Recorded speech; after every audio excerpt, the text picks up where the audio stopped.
Ladies and gentlemen, have I got a video to share with you today. This fine day the creator was like, screw you dude, cause like my 4-month-old Huion Canvas Pro 13 tab just straight up stopped working.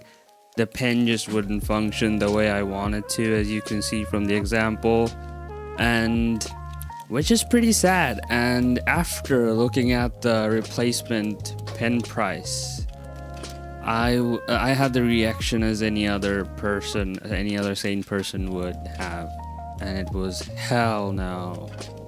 And so before I committed to spending another $80 for another pen, which is crazy, I thought, let's just mess with this one till it works. And after some extensive research, by extensive I mean like 10 minutes of Googling, but then I couldn't find anything. All I saw was like complaints of people. But then I found a video that took apart the pen and then fixed it. So I tried to attempt to repair it myself, and then I took it apart.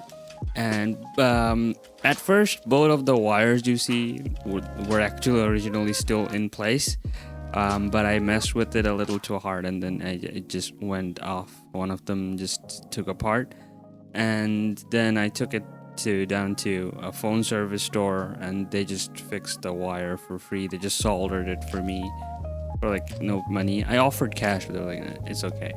Then I brought it back, put it back together, and now it works. If you happen to own a Huion pen, or I don't know how the Wacom one works, but I think they're using the same tech. If you have a broken pen, just don't straight up go buy another pen. I'll link the video that helped me, and save yourself $80. Peace. Share for awareness.